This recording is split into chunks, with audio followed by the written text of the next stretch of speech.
Assalamualaikum warahmatullahi wabarakatuh. Selamat pagi dan salam sejahtera untuk kita semua.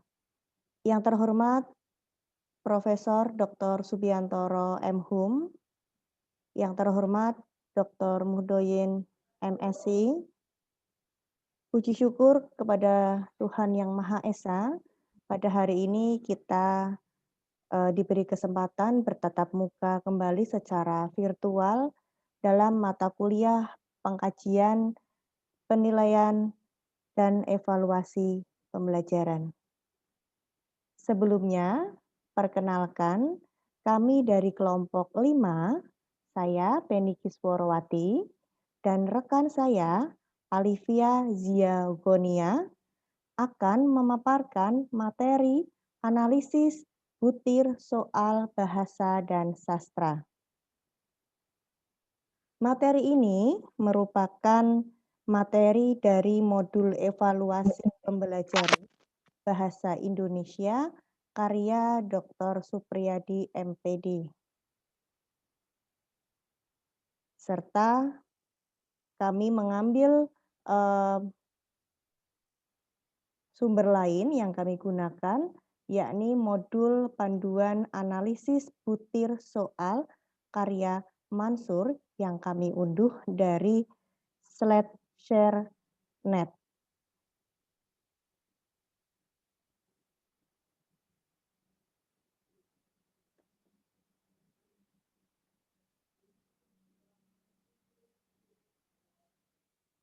Analisis butir soal bahasa dan sastra, di sini ada 4 bahan pokok yang kami presentasikan. Yang pertama, langkah pengembangan tes. Yang kedua, analisis butir soal bahasa dan sastra. Yang ketiga, tes sebagai hasil belajar kognitif. Yang keempat adalah analisis soal dengan program Iteman.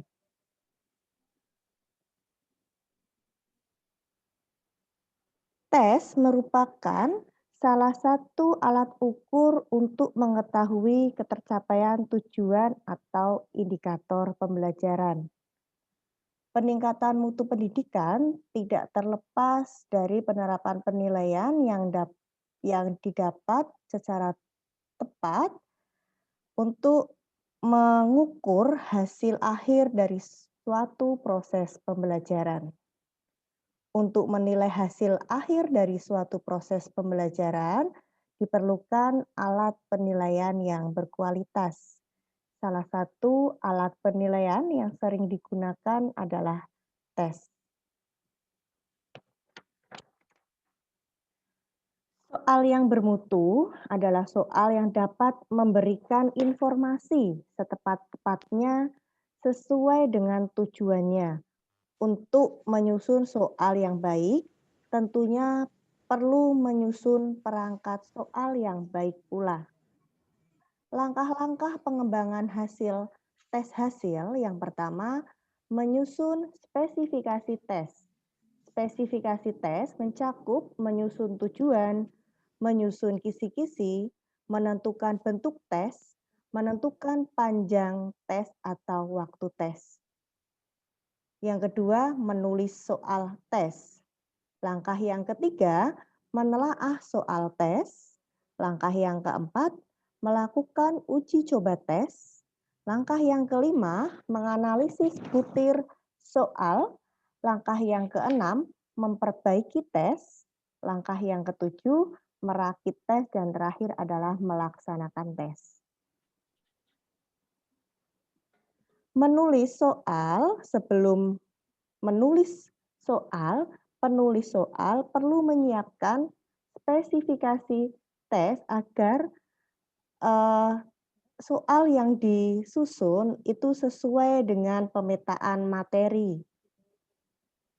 Yang pertama disusun adalah kisi-kisi. Berikut format kisi-kisi soal. Spesifikasi soal selanjutnya, penulis menyusun format kartu soal.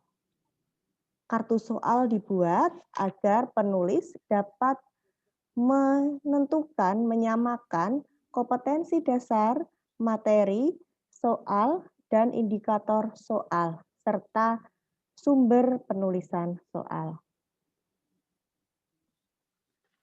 Untuk mengetahui kualitas tes, perlu dilakukan analisis soal. Analisis soal merupakan kegiatan sistematis yang meliputi pengumpulan dan pengolahan data berupa tes atau soal yang dilakukan secara kualitatif dan kuantitatif guna memperoleh informasi untuk menentukan kesimpulan kualitas soal. Kegiatan analisis butir soal merupakan suatu kegiatan yang harus dilakukan untuk meningkatkan mutu soal. Selain itu, tujuan analisis butir soal juga untuk membantu meningkatkan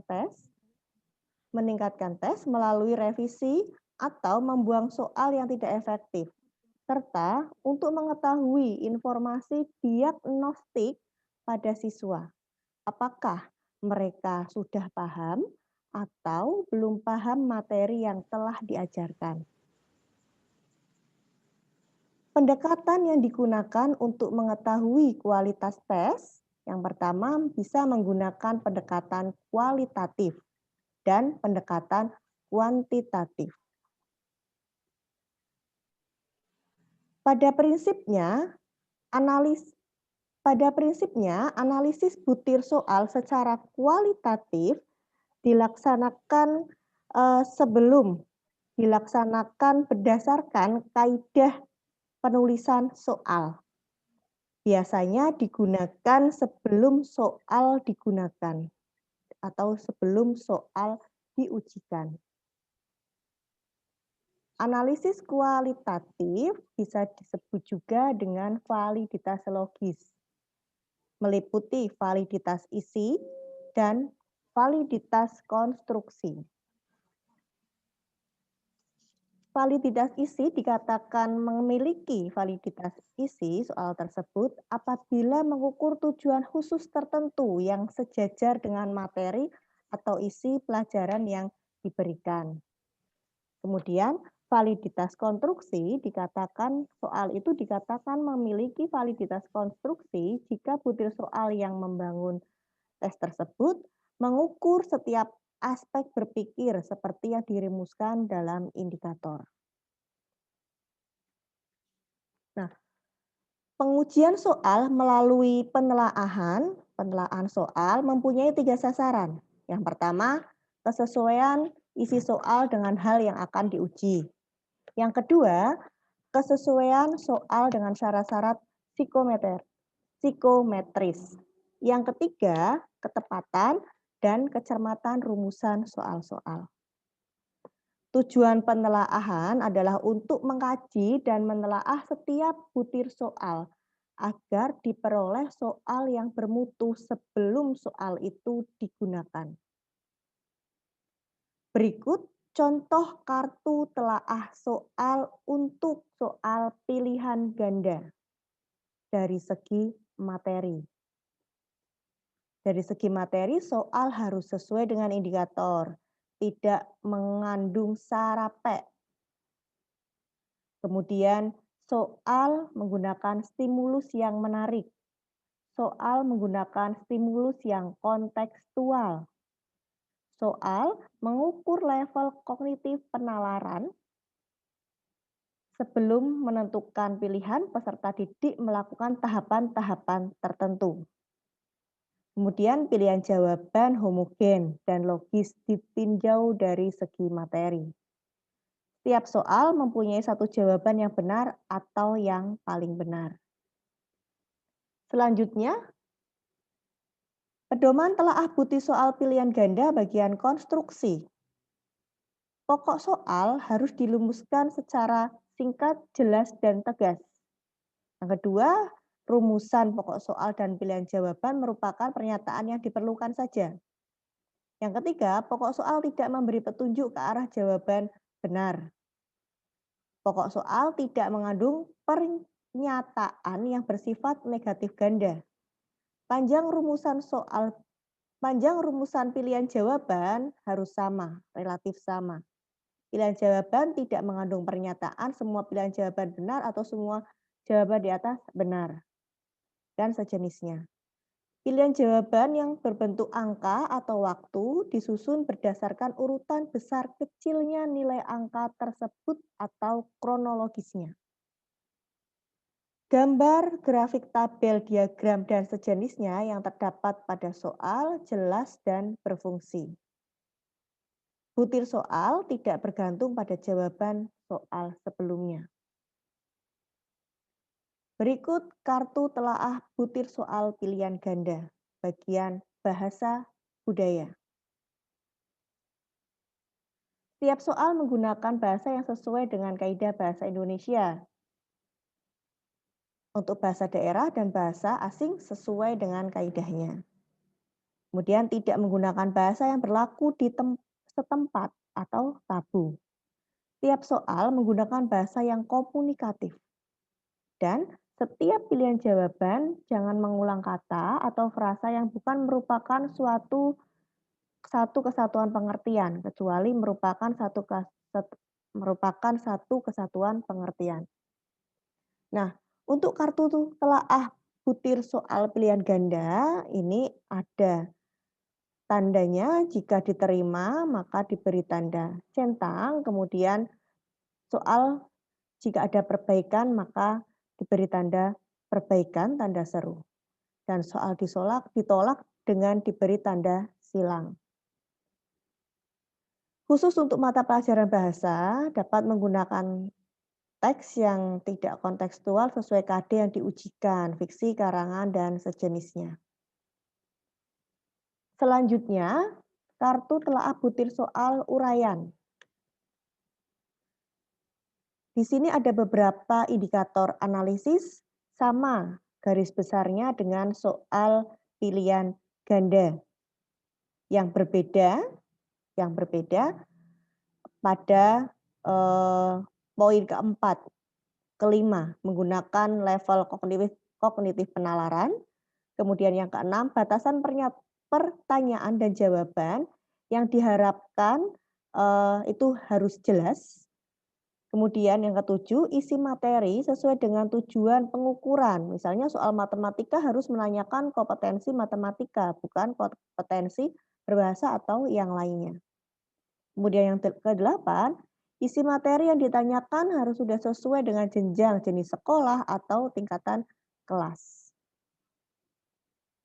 Selanjutnya bagian konstruksi untuk telaah butir soal uraian. Pada dasarnya hampir sama dengan pilihan ganda. Yang pertama, rumusan kalimat soal harus menggunakan kata-kata yang mengandung kalimat perintah yang menuntut jawaban terurai karena ini adalah soal uraian. Kemudian memuat petunjuk yang jelas tentang cara mengerjakan soal.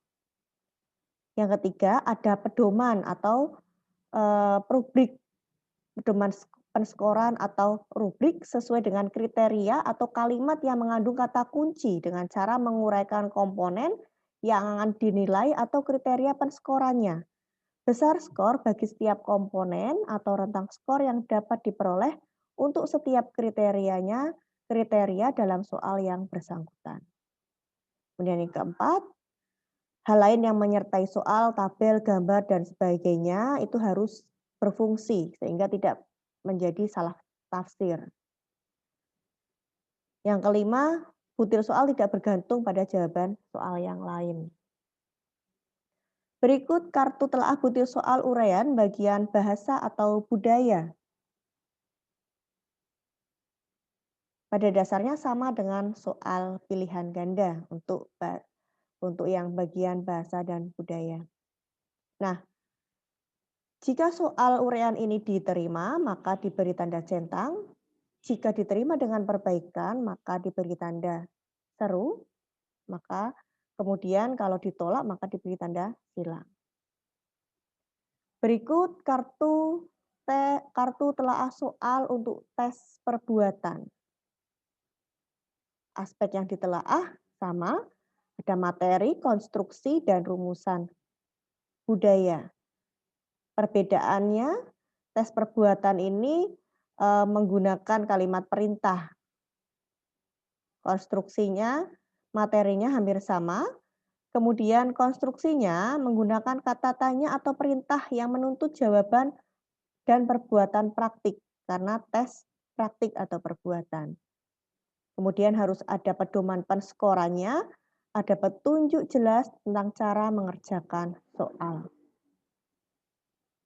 Untuk bahasa dan budaya, kurang lebih sama dengan kartu telaah soal pilihan ganda dan uraian. Berikut kartu telaah soal non-tes. Aspek yang ditelaah meliputi materi, konstruksi, bahasa, dan budaya. Aspek materi dan bahasa budaya kurang lebih sama, konstruksi berbeda. Biasanya konstruksi menyesuaikan jenis tesnya, jenis soalnya. Yang pertama konstruksi, pernyataan dirumuskan dengan singkat, tidak melebihi 20 kata. Kalimatnya bebas dari pernyataan yang tidak relevan. Kalimatnya bebas dari pernyataan yang bersifat negatif ganda. Kemudian kalimatnya bebas dari pernyataan yang mengacu pada masa lalu. Yang ketujuh, kalimatnya bebas dari pernyataan faktual atau dapat diinterpretasikan sebagai fakta. Setiap pernyataan hanya berisi satu gagasan secara lengkap. Yang 10, kalimatnya bebas dari pernyataan yang bersifat tidak pasti. Kemudian jangan banyak atau tidak banyak menggunakan kata hanya, sekadar, dan semata-mata. Selanjutnya, analisis kuantitatif atau disebut juga validitas empiris. Analisis kuantitatif itu penelaahan soal secara kuantitatif, maksudnya adalah penelaahan butir soal didasarkan pada data empirik dari butir soal yang telah diujikan. Meliputi tingkat kesukaran, kemudian daya pembeda, kemudian pengecoh, analisis pengecoh. Analisis kuantitatif tingkat kesukaran di sini mengukur seberapa besar derajat kesukaran suatu soal. Soal yang baik itu dikatakan baik jika memiliki tingkat kesukaran seimbang. Proporsinya seimbang atau proporsional. Misalnya 30% soal mudah, 40% soal sedang, 30% soal sukar. Untuk menentukan tingkat kesulitan soal dapat menggunakan rumus P itu untuk lambang tingkat kesukaran, kemudian B banyaknya siswa yang menjawab soal dengan benar, dan JX jumlah seluruh siswa peserta teks. Rentangnya 0 sampai 0,30 soal kategori sukar. 0,31 sampai 0,70 soal kategori sedang. 0,71 sampai 1,00 soal kategori mudah. Cara menghitung tingkat kesukaran soal, semisal nomor soal 1 sampai 10. Abilitas yang diukur meliputi pengetahuan, aplikasi, pemahaman, dan seterusnya. Tingkat kesulitan soal di sini mudah, sedang, mudah, atau sedang. Tingkat kesulitan ini berasal dari banyak siswa yang menjawab 20. Semisal nomor 1 yang menjawab 20. Banyaknya siswa yang menjawab betul itu hanya 18. Maka indeksnya itu 0,9. 0,9 termasuk kategori mudah. Contoh yang kedua, nomor soal kedua, banyak siswa yang menjawab 20, banyak siswa yang menjawab 20, yang benar hanya 12. Indeksnya 0,6, maka soal tersebut kategori sedang. Berikut analisis kuantitatif yang selanjutnya yaitu dengan meliputi daya pembeda. Daya pembeda merupakan pengukuran sejauh mana butir soal itu mampu membedakan peserta didik yang sudah atau yang belum menguasai kompetensi dengan kriteria tertentu. Semakin tinggi koefisien daya pembeda suatu butir soal, semakin mampu butir soal tersebut membedakan peserta didik yang menguasai kompetensi dengan yang kurang menguasai kompetensi. Daya pembeda dapat dihitung dengan jika soalnya berbentuk pilihan ganda, maka dengan rumus daya pembeda DP itu jumlah jawaban benar pada kelompok atas dikurangi jumlah jawaban benar pada kelompok bawah. Kemudian dibagi setengah dari jumlah siswa yang mengerjakan tes. Atau daya pembeda sama dengan 2 kali dari jumlah jawaban benar pada kelompok atas dikurangi jumlah jawaban benar pada kelompok bawah, kemudian dibagi jumlah siswa yang mengerjakan tes. Sedangkan untuk mengetahui daya pembeda soal dalam soal bentuk urean dengan menggunakan rumus, daya pembeda sama dengan rata-rata kelompok atas dikurangi rata-rata kelompok bawah, kemudian dibagi skor maksimum soal. Kategorinya 0,4 sampai 1,00 soal diterima dengan baik. 0,3 sampai 0,39 soal diterima tapi perlu diperbaiki. 0,2 sampai 0,29 soal perlu diperbaiki. 0,19 sampai 0,00 berarti soal tidak dipakai atau dibuang. Analisis kuantitatif yang ketiga adalah analisis pengecoh. Butir soal yang baik, pengecohnya akan dipilih secara merata oleh peserta didik yang menjawab salah. Butir soal yang kurang baik, pengecohnya akan dipilih secara tidak merata. Pengecoh dianggap baik apabila jumlah peserta didik yang memilih pengecoh itu sama atau mendekati jumlah ideal. Pengecoh dikatakan berfungsi dengan baik jika paling sedikit dipilih oleh 5 peserta tes. Untuk analisis pengecoh ada pada soal pilihan ganda. Perlu diketahui bahwa ketika menulis soal atau menyusun soal, maka persebaran kunci jawaban itu perlu. Harus imbang antara pilihan A, B, C, D, atau E. Kemudian reliabilitas. Reliabilitas merupakan ketetapan atau keajegan suatu alat evaluasi menurut Suyana 2001. Cara untuk mengetahui reliabilitas suatu tes itu dengan menggunakan 3 metode. Metode 2 tes, metode 1 tes, dan metode split half. Metode 2 tes itu satu soal, satu tes itu diberikan kepada siswa,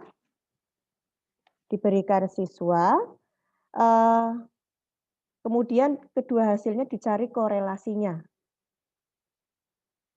2 tes yang paralel dan setaraf diberikan kepada kelompok siswa, kemudian kedua hasilnya dicari korelasinya. Untuk metode 1 tes itu sebuah tes diberikan 2 kali kepada sekelompok siswa yang sama tapi dalam kurun waktu yang berbeda. Kemudian kedua hasilnya dicari korelasinya. Sedangkan metode split half itu suatu tes dibagi menjadi 2 bagian yang sama tingkat kesukarannya sama isi dan bentuknya. Kemudian dilihat skor masing-masing bagian paruan tes tersebut, lalu dicari korelasinya. Untuk mengetahui nilai reliabilitas tes, bentuk soal pilihan ganda digunakan rumus berikut. Reliabilitas itu KR, kemudian kurangi 20 sama dengan K itu jumlah butir soal dibagi K kurangi 1. Nah, kemudian rata-ratanya P dalam kurung 1 dikurangi P dibagi varian. Baik, itu untuk pemaparan dari saya. Selanjutnya akan disampaikan oleh rekan saya, Saudara Alvia Zia Gonia.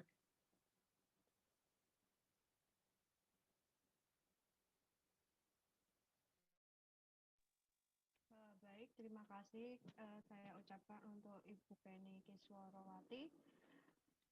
Untuk bagian selanjutnya mengenai analisis butir soal bahasa dan sastra, itu adalah mengenai tes sebagai hasil belajar yang kognitif. Ketika kita menyusun sebuah tes, perlu memperhatikan tipe hasil belajar apa yang akan dihasilkan atau yang akan diukur dan dinilai. Untuk menentukan tipe hasil belajar atau tingkat kemampuan berpikir yang akan dinilai, penyusun tes dapat berpedoman pada indikator pembelajaran atau tujuan evaluasi itu sendiri. Sehingga pemilihan alat evaluasi dan penyusunan instrumen tes akan sesuai dengan tingkat kemampuan peserta didik. Adapun tingkat kemampuan atau tipe belajar yang termasuk ke dalam aspek kognitif ada 6. Pembagian ini merupakan pembagian menurut Bloom. Yang pertama, aspek kognitif yang pengetahuan atau hafalan atau biasa dikenal C1. Kemudian yang kedua, pemahaman atau komprehensif C2. Yang ketiga, aplikasi atau penerapan itu C3. Dan yang keempat, kemampuan analisis dan sintesis itu C4. Selanjutnya, kemampuan evaluasi C5. Dan yang terakhir, kemampuan berkreasi atau berkreativitas C6. Mari kita bahas satu persatu. Yang pertama, pengetahuan hafalan atau C1 itu ialah tingkat kemampuan yang hanya meminta responden atau TST. TST itu adalah tadi ya responden untuk mengenal atau mengetahui adanya konsep, fakta, atau istilah-istilah tanpa harus mengerti atau dapat menilai atau dapat menggunakannya. Dalam hal ini, biasanya TST hanya dituntut untuk menyebutkan kembali atau menghafal saja. Yang kedua, pemahaman atau komprehensif C2 ialah tingkat kemampuan yang mengharapkan TST mampu memahami arti atau konsep, situasi, serta fakta yang diketahuinya. Dalam hal ini, TST tidak hanya hafal secara verbal, akan tetapi juga memahami konsep dari masalah atau fakta yang ditanyakan. Yang ketiga, aplikasi atau penerapan C3 ialah penggunaan abstruksi pada situasi konkret atau situasi khusus di mana TST dituntut kemampuannya untuk menerapkan atau menggunakan apa yang telah diketahuinya dalam situasi yang baru. Abstraksi dapat berupa ide, teori, atau petunjuk praktis. Yang keempat, kemampuan analisis atau sintesis, C4. Kemampuan analisis ini ialah kemampuan yang mengukur TST untuk menganalisis atau menguraikan suatu integritas situasi tertentu ke dalam komponen-komponen atau unsur-unsur pembentuknya. Pada kompetensi ini diharapkan Siswa dapat memahami dan sekaligus mampu memilah-milahnya menjadi bagian-bagian, termasuk juga menguraikan bagaimana proses terjadinya sesuatu, cara bekerjanya sesuatu, atau mungkin sistematikanya. Yang kelima,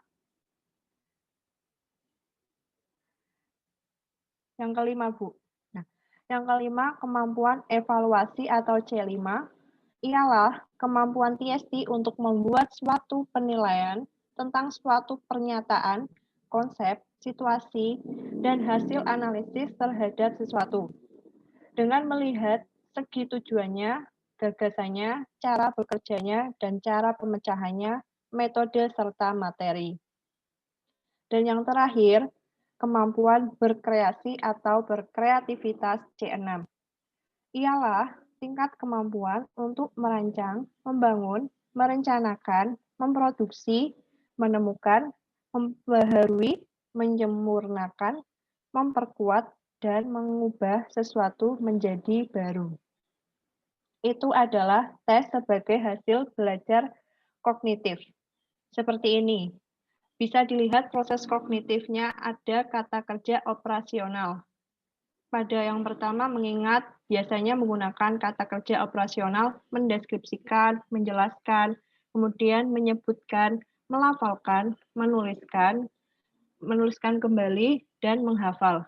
Pada proses kognitif memahami C2 menggunakan kata kerja operasional, membedakan, menjelaskan, menyebutkan, menceritakan kembali. Pada proses kognitif, C3 menerapkan, kata kerja operasional yang digunakan itu menerapkan, mengaplikasikan, dan menggunakan. Selanjutnya, kognitif C4 atau menganalisis, kata kerjanya menggunakan, membandingkan, mengkritisi, menguji, dan mengelompokkan. Pada kategori mengevaluasi atau C5, kata kerjanya menyimpulkan, memilih, memprediksi, dan memutuskan. Selanjutnya, ada aspek kognitif mengkreasi, mencipta, C6. Kata kerja yang digunakan yaitu menyusun, menemukan, merancang, dan membuat. Itu adalah kata kerja operasional ranah kognitif. Bisa dilihat beberapa kata kerja operasional ranah kognitif. Ini menurut Bloom. Sudah? Nah, untuk selanjutnya, analisis soal dengan program Itemen. Apa sih Itemen?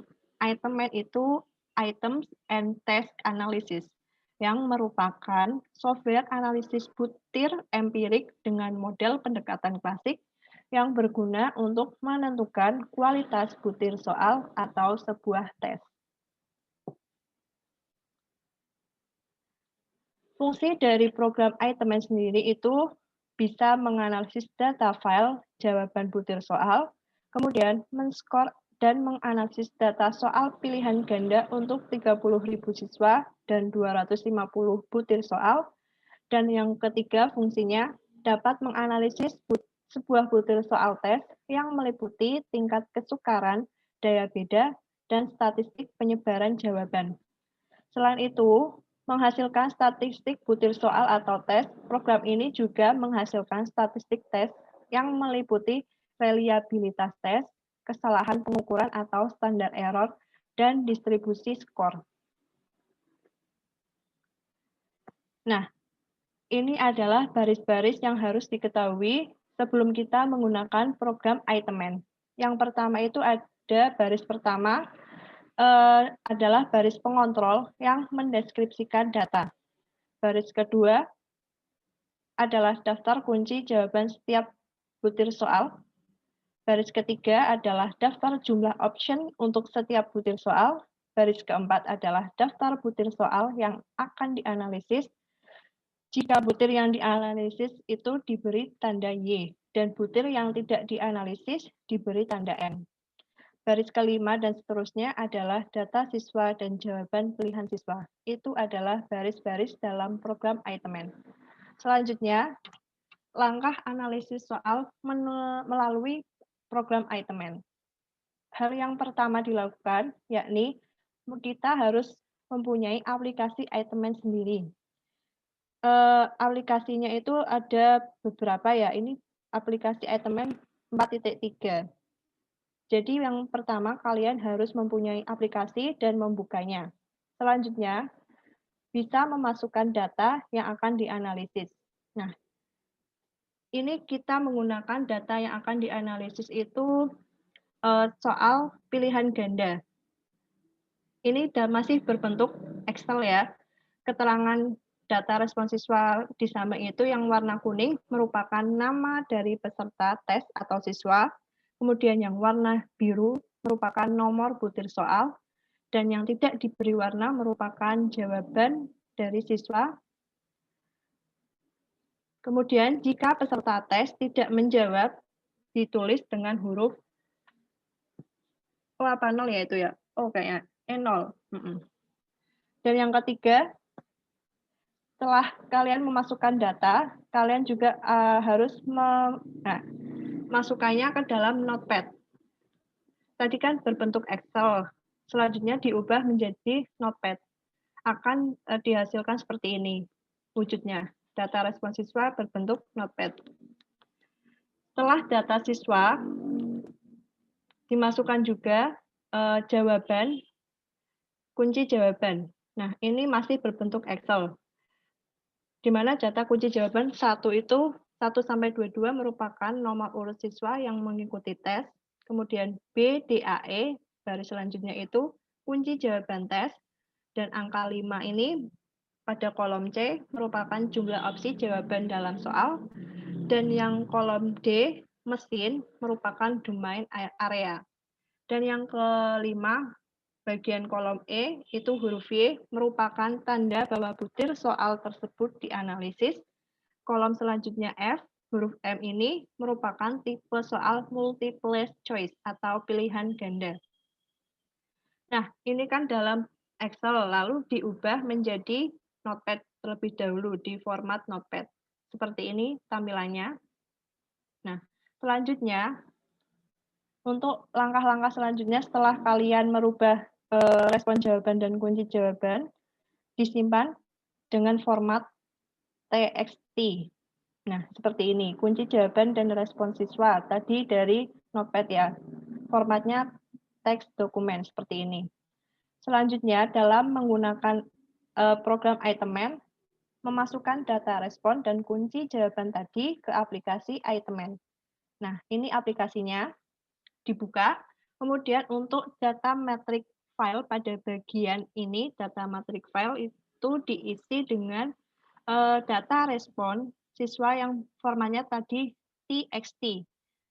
Kemudian untuk item control file, dimasukkan data jawaban, kunci jawaban dengan format tadi txt. Untuk output file, diisikan nama file yang diinginkan. Nah, ini saya tulis hasil. Kemudian untuk run title, diisikan nama analisis yang akan muncul pada hasil output. Ini evaluasi pendidikan. Setelah memasukkan data respon dan kunci jawaban, kita klik run untuk finishing. Nanti akan selesai hasil analisisnya seperti ini. Analisis telah selesai. Mungkin untuk lebih jelasnya bisa praktik ya, karena kalau untuk seperti ini tuh kayak kurang ya. Saya juga masih belum bisa praktik karena belum mempunyai aplikasinya. Ini analisis selesai, akan muncul hasil skor, hasil, belum hasil ya, ini muncul analisis hasil skor. Setelah itu, sudah selanjutnya. Nah, selanjutnya ada interpretasi hasil analisis Itemman. Hasil analisis Itemman itu dibedakan menjadi 2 bagian. Yang pertama ada statistik butir soal, dan yang kedua statistik tes atau skala. Selanjutnya, Bu. Untuk statistik butir soal, ada beberapa kode-kode di Itemman yang harus diketahui ya. Ini untuk bacanya apa ya? Sec N itu artinya nomor urut butir soal dalam file data. kemudian scale item, nomor urut butir soal dalam tes, kemudian prop correct, itu maksudnya itu proporsi siswa dalam menjawab benar butir tes, yakni indeks tingkat kesukaran soal secara klasikal, kemudian BISER, itu indeks daya pembeda soal dengan menggunakan koefisien korelasi biserial.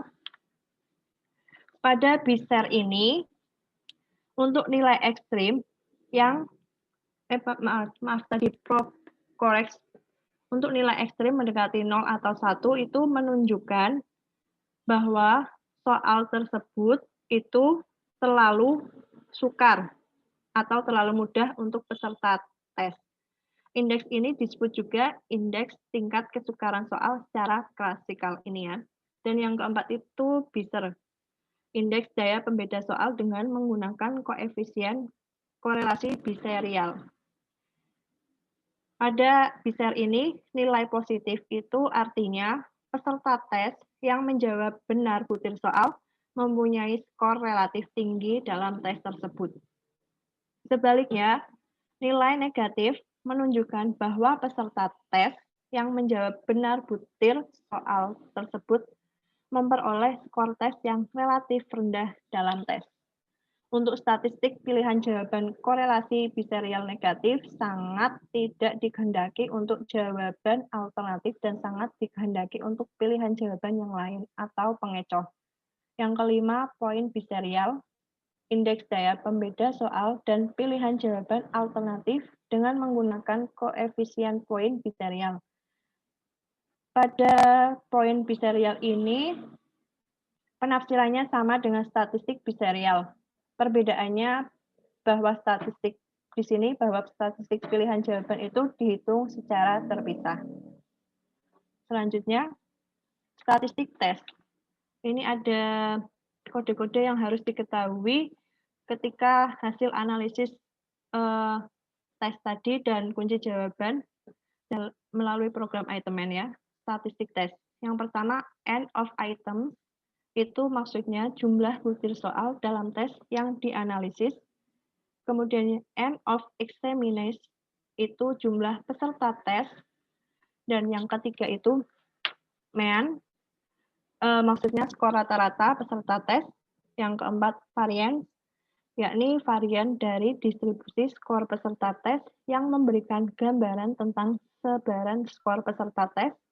Yang kelima, STD deviasi. Mohon maaf jika memang bacanya salah ya, karena tidak terlalu bisa bahasa Inggris. Itu maksudnya deviasi standar dari distribusi skor tes atau akar dari varians. Yang keenam, skew, itu maksudnya kemiringan distribusi skor peserta tes yang memberikan gambaran tentang bentuk distribusi skor peserta tes.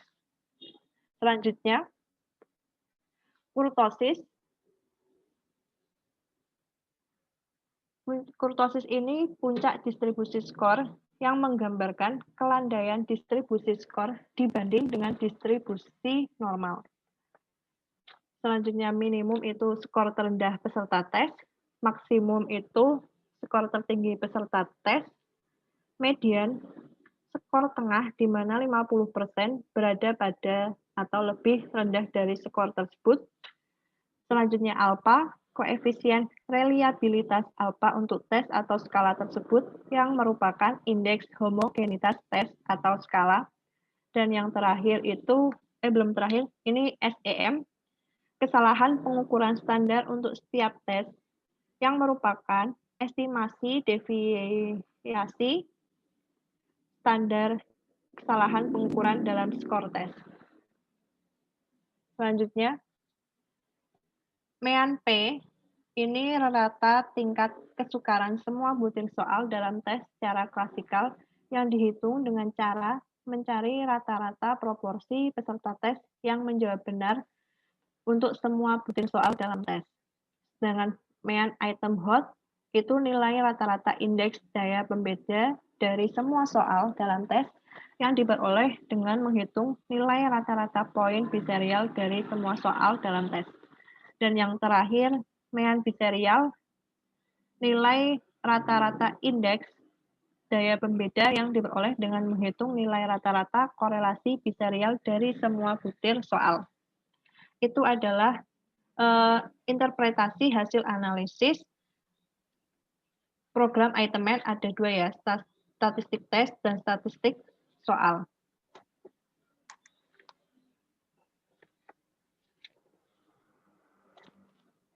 Selanjutnya saya serahkan ke Ibu Penny selaku Baik, moderator. baik, terima kasih Saudara Alivia Ziagonia. Demikian presentasi dari kelompok kami tentang analisis butir soal bahasa dan sastra. Selanjutnya akan dilanjutkan dengan diskusi di grup WhatsApp. Nanti ketika berdiskusi kami mohon jika nanti ada yang bisa menanggapi atau mungkin bertanya nanti bisa disampaikan di grup WhatsApp. Sekian dari kami, terima kasih atas perhatiannya. Kami tutup. Selamat pagi. Wassalamualaikum warahmatullahi wabarakatuh.